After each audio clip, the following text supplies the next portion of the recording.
Hello dear student, how are you. आज की इस वीडियो में हम पढ़ने वाले हैं आर्टिकल राइटिंग के बारे में। बेसिकली ये हम लोगों का जो एडवांस राइटिंग सेक्शन है उसमें हम लोगों का आर्टिकल राइटिंग जो है वो लास्ट टॉपिक होगा।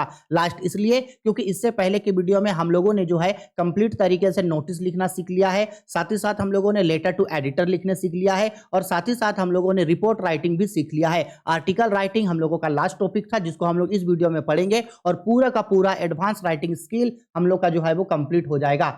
बहुत सारे स्टूडेंट को आर्टिकल राइटिंग में बार बार दिक्कत हो रहा था, उनको एक्चुअल में समझ में आ नहीं रहा था कि आखिरकार आर्टिकल लिखा कैसे जाता है, आर्टिकल लिखने का सही तरीका क्या है। क्योंकि कई जगह में जिस तरीके से आर्टिकल लिखा जाता है वो बहुत ही ज्यादा टफ हो जाता है और स्टूडेंट्स को उसको याद रखने में बहुत ज्यादा दिक्कत है।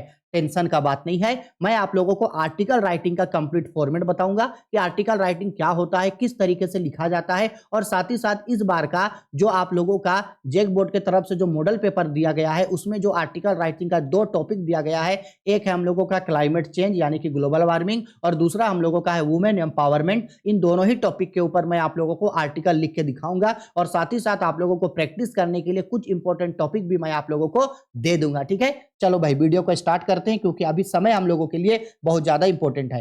तो देखो ये जो बेसिकली जो है ये आर्टिकल राइटिंग का जो है एक मैं आप लोगों को बस फॉर्मेट बताने का कोशिश किया हूं। आर्टिकल बनाते समय आपको बस इन चीजों का थोड़ा सा ध्यान रखना है। देखो आर्टिकल राइटिंग का ना एक्चुअल में आर्टिकल राइटिंग होता क्या है। आर्टिकल राइटिंग का मतलब है, ऐसे समझ लो कि आपको कोई एक टॉपिक दे देगा और उस टॉपिक के बारे में आपको एक तरीके का समझ लो ना ऐसे लिखने के लिए बोलेगा, एक तरीके का निबंध। सपोज कर लो आपको बोलेगा गाय पर लेख लिखो, किस पे लेख लिखो, सब हम बस समझा रहे हैं। सपोज कर लो कि बोलेगा गाय पर लेख लिखो, तो आप ऊपर में हेडिंग लिखिएगा गाय, उसके बाद उसके बारे में आपको जो पता है आप उसके बारे में लिखोगे। ठीक है, जैसे आपको एक टॉपिक दे देगा लिखने के लिए इंडियन फार्मर, तो ऊपर में आप हेडिंग लिखोगे इंडियन फार्मर, भारतीय किसान। अब उस इंडियन फार्मर के बारे में आपको जो और जिस तरीके से डिस्क्राइब करना है आप उस तरीके से डिस्क्राइब कर सकते हो। इसका एक्चुअल में देखा जाए तो एक्चुअल में इसका अपना कोई फॉर्मेट नहीं होता है, बस जब आप आर्टिकल लिखोगे तब आपको कुछ कुछ चीजों का बस ध्यान रखना है। समझ में आया। सपोज कर लो एक टॉपिक आपको दे दिया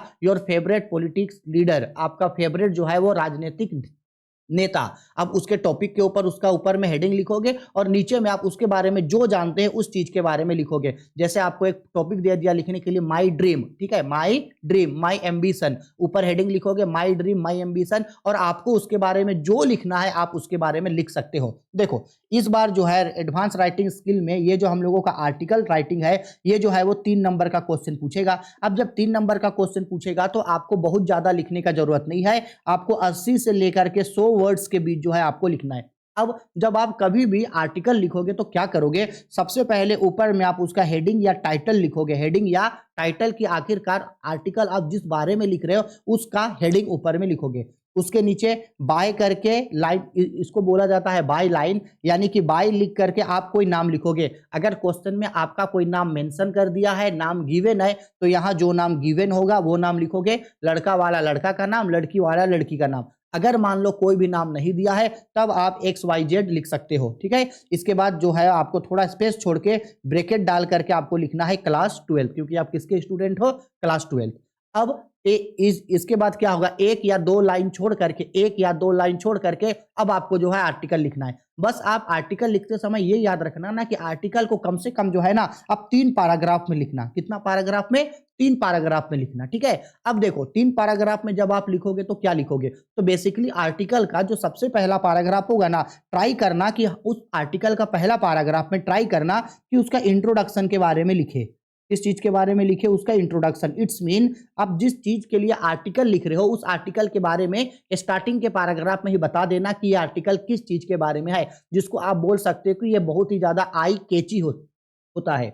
इसके बाद क्या करना, इंट्रोडक्शन तो लिखना ही, साथ ही साथ अगर वो आर्टिकल कोई डेट वाला होगा तो वो डेट आप जरूर मेंशन कर देना। सपोज कर लो कि आपको आर्टिकल लिखने बोल दिया, सपोज कर लो कि GST के ऊपर, किसके ऊपर लिखने बोल दिया, GST, goods and service tax. अब आपको तो पता है GST जब आया था तो जाहिर सी बात है कोई ना कोई डेट होगा, तो उस डेट को वहां पे मेंशन कर देना। अगर आर्टिकल डेट वाला है तो डेट मेंशन करना, और अगर आर्टिकल डेट वाला नहीं होगा तो डेट मेंशन करने का जरूरत नहीं है। ठीक है, चलो इसके बाद सेकंड पैराग्राफ में ट्राई करना आप जिस आर्टिकल के बारे में लिखे हो उसका कम से कम मेरिट्स और डिमेरिट्स को दिखा देना। क्या दिखा देना भाई, मेरिट्स एंड डिमेरिट्स को आप दिखा देना। मेरिट्स और डिमेरिट्स, यानी कि उसका क्या फायदा क्या नुकसान है, कितना ज्यादा वो खतरनाक है या कितना ज्यादा वो अच्छा है। और लास्ट पैराग्राफ में आप ट्राई करना कि आप कम से कम ना कंक्लूजन देने का कोशिश करना। क्या देने का कोशिश करना जी? कंक्लूजन देने का कोशिश करना। कंक्लूजन मतलब निष्कर्ष, यानी हमको ये, हम लोगों को ये चीज करना चाहिए कि नहीं करना चाहिए। बस अगर आप इतना चीजों का ध्यान रखते हो तो भाई हो गया, आर्टिकल आपसे जो है वो बन जाएगा। इससे ज्यादा ध्यान रखने का जरूरत कुछ भी नहीं है। बस आपको कुछ कुछ आर्टिकल का टॉपिक का प्रैक्टिस कर लेना है, ठीक है। आर्टिकल के अंदर सेंटेंस आपको किस तरीके से लिखना है, किस तरीके से बनाना है, वो आप पे डिपेंड करता है। आपको जिस तरीके से लिखना है आप लिख लेना। बस ध्यान रखना, आर्टिकल लिखते समय स्टार्टिंग में हेडिंग या टाइटल लिखेंगे पहले, फिर एक लाइन छोड़ के बाय लाइन करके कोई नाम लिखेंगे, बगल में क्लास 12 लिखेंगे, फिर एक या दो रो को छोड़ करके, एक या दो लाइन को छोड़ करके हम लोग जो है वो कम से कम आर्टिकल को 3 पैराग्राफ में लिखेंगे। सर अगर 3 पैराग्राफ में नहीं लिखते हैं तो क्या गलत है?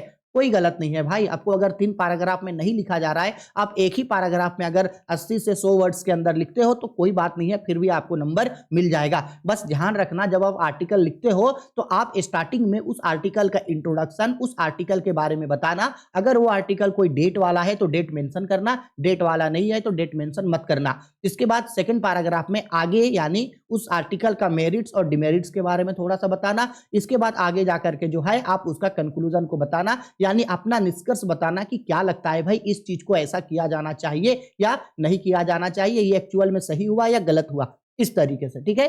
चलो अब इतना चीज हो गया तो अब हम लोग जो है समय नहीं गवाते हैं और डायरेक्ट हम लोग जो है वो स्टार्ट करते हैं। आप लोगों का इस साल का जो एग्जाम होने वाला है उसमें मॉडल पेपर में जो क्वेश्चन दिया था उस आर्टिकल को करते हैं। तो देखो यहाँ पे साफ साफ देखो यहाँ पे क्या बोल रहा है। देखो यहाँ पे बोल रहा है आपका 2 टॉपिक के ऊपर यहाँ पे आर्टिकल दिया है, ठीक है। देखो बोला गया है write an article on climate change और women empowerment about 80 to 100 words, यानी यहाँ पे बेसिकली 2 टॉपिक में आपको प्रैक्टिस करने के लिए दे दिया, ठीक है। एक आपको दे दिया या तो आप क्लाइमेट चेंज के ऊपर लिखो आर्टिकल, या तो आप वुमेन एम्पावरमेंट के ऊपर लिखो 80 से 100 वर्ड्स में। दोनों नहीं लिखना है, एक में। अब देखो एक लिखना है कोई, तो हम लोग देखो हम दोनों आप लोगों को प्रैक्टिस करवाएंगे अभी। तो सबसे पहले हम आप लोगों को किसके बारे में बता रहे, देखो हम सबसे पहले क्लाइमेट चेंज के बारे में यहाँ नीचे आर्टिकल लिखें। तो देखो यहाँ पे हेडिंग लिखा गया है, लिख दिए हैं देखो क्लाइमेट चेंज, फिर एक रो छोड़ के या ठीक उसके नीचे देखो बाय करके, चूंकि यहाँ पे कोई नाम मेंशन नहीं है तो बाय करके देखो हम XYZ एक कोई भी नाम एज्यूम कर लिए।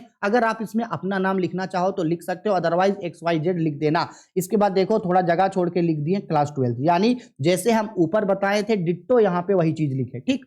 अब देखो, अब चूंकि हम क्या बोले थे कि क्लाइमेट चेंज के बारे में लिखना है, अब सिंपल सा बात है, स्टार्टिंग के पैराग्राफ में हमको क्या बताना है, इसका इंट्रोडक्शन के बारे में बताना है जो बताएंगे।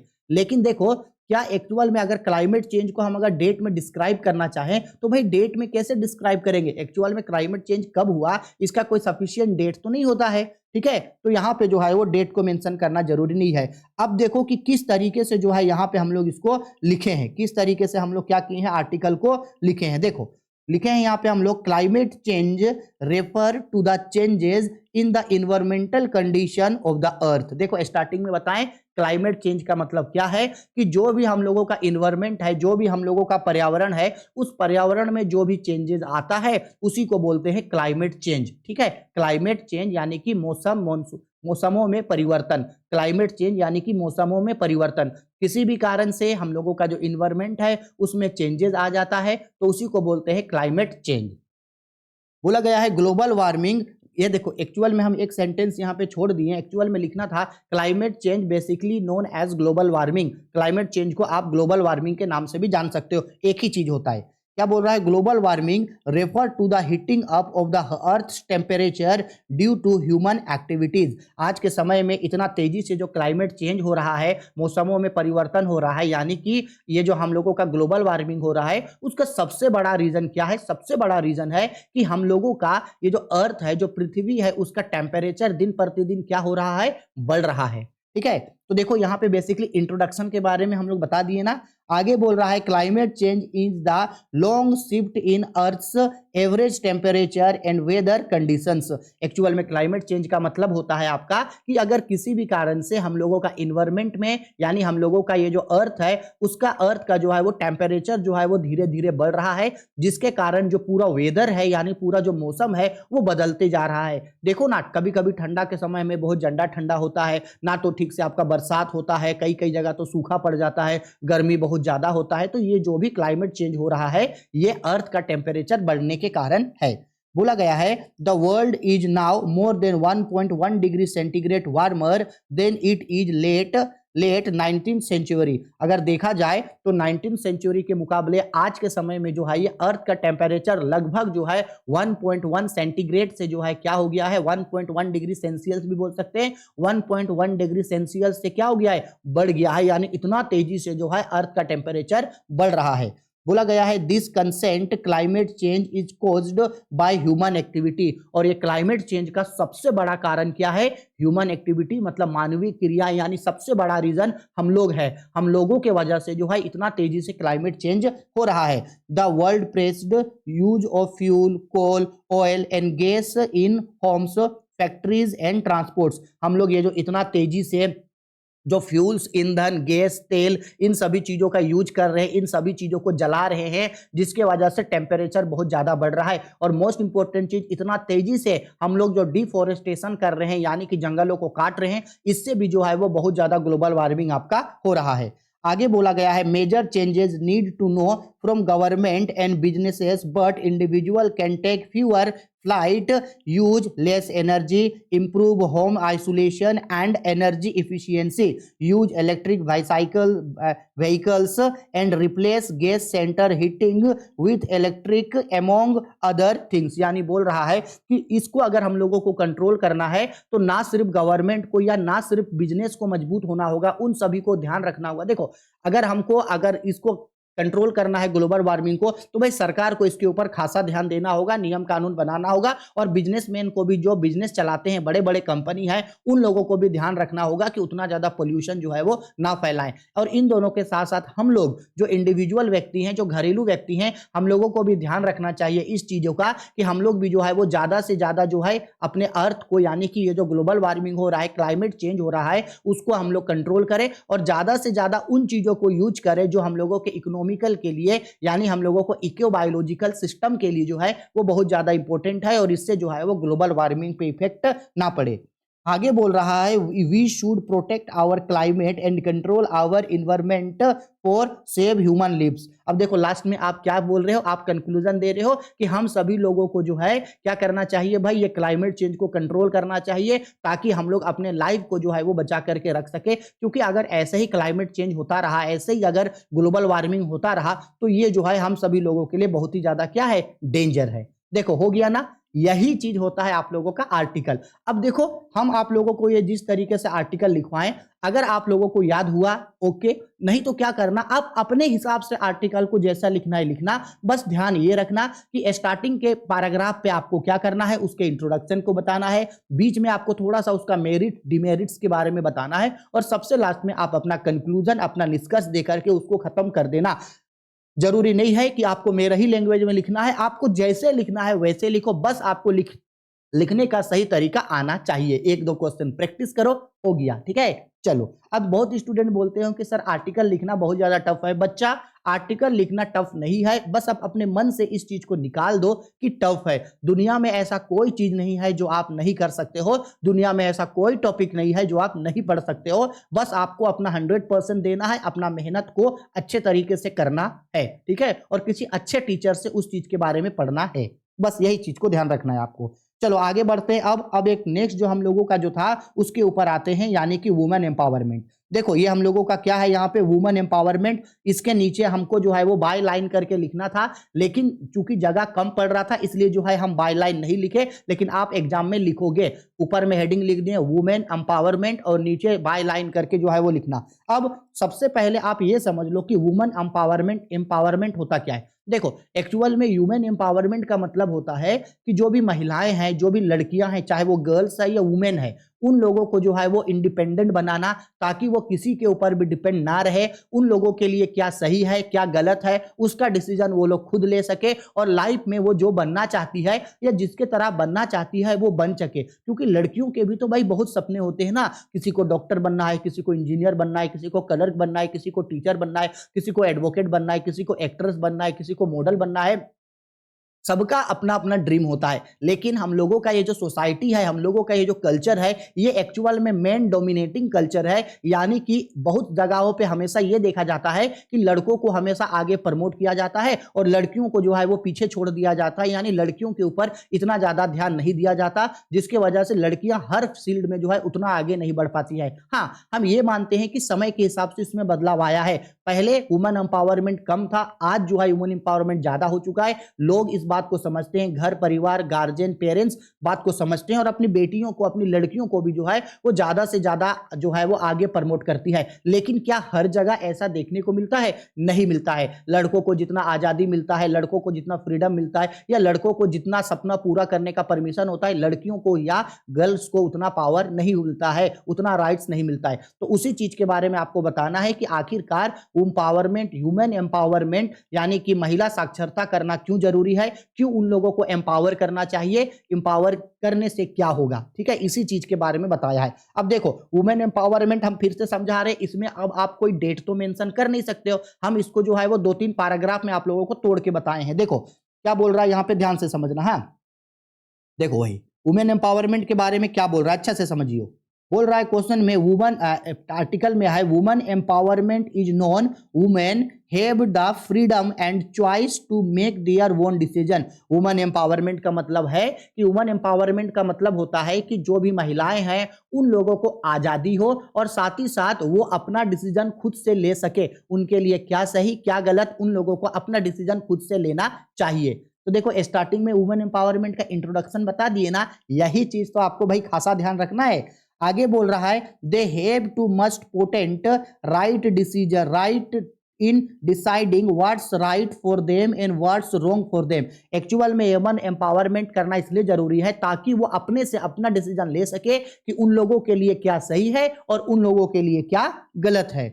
आगे बोला, women have suffered through the decades because they did not have any rights. महिलाएं जो है वो बहुत सारे परेशानियों का जो है वो सामना करती है, इसलिए क्योंकि उन लोगों के पास जो है अपना अधिकार नहीं होता। अधिकार का नहीं मतलब कि वो लोग जो है हक समझती ही नहीं है और वो लोग जो है वो कई सारी चीजों में अपना डिसीजन खुद से ले नहीं पाती है। शादी से पहले घर परिवार में मम्मी पापा या उनसे बड़े भाई, बड़ी दीदी या बड़ी भाभी, बड़े चाचा चाची, कोई भी है, वो लोग जैसा डायरेक्शन उन लोगों को दिखाते हैं वो लड़कियां जो है चुपचाप उनकी बातों को मान लेती है। और शादी के बाद जब ससुराल में जाती है तो पूरा ससुराल का सेवा करना या पूरा ससुराल का बात मानने में ही समय बिता देती है। एक्चुअल में वो जो बनना चाहती है या वो अपना डिसीजन जो है वो नहीं ले पाती है। इसी चीज को यहाँ पे एक्चुअल में हम बताने का कोशिश कर रहे हैं।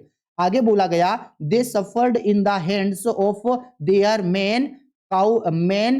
Main counterparts. यानी कि वो हमेशा अपना जो मेल काउंटर पार्ट्स है, यानी जो उसका पुरुष साथी है, हमेशा जो है वो लोग उन्हीं के बातों में रहती है या उन्हीं के अकॉर्डिंग ही चलती है। आगे देखो, सेकंड पैराग्राफ में लिख रहे हैं, women empowerment is one of the most critical and essential things that everyone should support. Women empowerment आज के समय में जो है बहुत ही संवेदनशील और बहुत ही इंपॉर्टेंट मुद्दा बन गया है और इसके बारे में सभी लोगों को खुल के बात करना चाहिए। आगे बोल रहा है, it is when women are given is the most power and rights to make decisions for themselves. Actual में लड़कियों को भी ये राइट्स, ये हक होना चाहिए, पावर वो अपने समझे कि किसी भी चीज के ऊपर वो डिसीजन ले सके अगर वो डिसीजन उसके लिए सही है। Women have been subjected to injustice through decades, they have to treat as non-existent decade। और समय से ही जो है वो, अभी से नहीं बहुत पहले से ही जो है उन लोगों का जो है डिकेड्स यानी शोषण एक तरीके का होता है और वो लोग जो है वो किसी भी चीज में समझती ही नहीं है कि उन लोगों का हक है। ठीक है, आगे देखो, नेक्स्ट पैराग्राफ में बोल रहा है, women were else always making decisions for them. महिलाओं को हमेशा अपने लिए जो है वो डिसीजन लेना चाहिए, यह बहुत ज्यादा जरूरी है। This is one of the biggest reason for women's empowerment. और ये वुमेन एम्पावरमेंट करने का सबसे बड़ा रीजन है कि इसलिए वुमेन एम्पावरमेंट होना चाहिए। It was one of the essential things which were the need of the hour. और आज के समय में इसका जरूरत दिन प्रतिदिन समय के हिसाब से और ज्यादा बढ़ता जा रहा है। Women were made aware of all their rights along with their rights. महिलाओं को जो है हमेशा अपने अधिकारों को समझना चाहिए। Along with their rights women were taught how to be self independent in all respects of their lives, और साथ ही साथ उन लोगों को जो है वो इंडिपेंडेंट बनना चाहिए। ठीक है, आगे बोल रहा है कोर्स, आगे बोल रहा है they were taught how to create a space for them where they can grow and become the people they want to be. महिलाओं को एक्चुअल में जो है वो जो बनना चाहती है उस तरीके से उन लोगों को बनना चाहिए। हो गया। अब आप इसमें अगर चीजों को एड ऑन करना चाहते हैं तो एड ऑन कर सकते हैं कि वुमेन एम्पावरमेंट हम लोग तभी कर सकते हैं जब लड़कियों को ज्यादा से ज्यादा एजुकेट किया जाएगा, लड़कियों को ज्यादा से ज्यादा जो है वो अपॉर्चुनिटीज दिया जाएगा और लड़कियों को जो है हर चीज में आगे प्रमोट किया जाएगा, तब जाके लड़की जो है वुमेन जो है वो ज्यादा से ज्यादा एम्पावरमेंट हो। और गवर्नमेंट को इसके ऊपर खासा ध्यान देना चाहिए। गवर्नमेंट को जो है इसके ऊपर कई तरीके के प्रोजेक्ट्स या वुमेन एम्पावरमेंट करने के लिए कई तरीके के परियोजनाएं लेकर के गवर्नमेंट को आना चाहिए ताकि वुमेन एम्पावरमेंट जो है वो ज्यादा से ज्यादा हो सके। ठीक है, इस तरीके से भी आप इसको लिख सकते हो। बस हो गया, वुमेन एम्पावरमेंट भी हम लोगों का खत्म। बताओ, हम शुरू से लेके अभी तक आप लोगों को आर्टिकल राइटिंग में कुछ भी बताएं, क्या आपको 1% भी कोई डाउट हुआ? अगर डाउट हुआ है तो वीडियो के कमेंट बॉक्स पे कमेंट करके हमको पूछ लेना। ठीक है, और अगर वीडियो पसंद आई है तो प्लीज यार लाइक करना, शेयर करना, कमेंट करना। आप लोग वीडियो देखते हो लेकिन लाइक नहीं करते हो, और लगभग 90% स्टूडेंट जो है वो चैनल को सब्सक्राइब नहीं करते हैं, तो इससे काफी ज्यादा जो है थोड़ा सा डिमोटिवेट हो जाता हूं कि भाई इतना मेहनत कर रहा हूं लेकिन आप लोग की तरफ से जो है कुछ अच्छा रिस्पॉन्स नहीं आ रहा है। अरे भाई सिंपल बात है, वीडियो पसंद आ रही है तो लाइक करो, शेयर करो, कमेंट करो, और अभी तक चैनल को सब्सक्राइब नहीं किए तो सब्सक्राइब करके रख दो। ठीक है, चलो अब हम आप लोगों को कुछ कुछ और इंपॉर्टेंट टॉपिक दे देते हैं जिसके ऊपर आप जो है थोड़ा सा आर्टिकल लिखने का प्रैक्टिस कर सकते हो। देखो, ये दोनों तो इंपॉर्टेंट है ही, क्योंकि मोस्ट प्रोबेबल चांसेस होते हैं कि भाई मॉडल पेपर में जो आपको क्वेश्चन देता है उनमें से कुछ क्वेश्चन जो है वो आपको एग्जाम में पूछते हैं। अब सपोज कर लो वुमेन एम्पावरमेंट और क्लाइमेट चेंज, अगर इन दोनों में से कोई एक टॉपिक अगर आपको दे दिया तो आपका काम तो बन गया। तो ये दो टॉपिक आपको खासा याद रखना है, ये दोनों आपको करना ही करना है। इसके साथ साथ कोई कोई टॉपिक जैसे आप कर लेना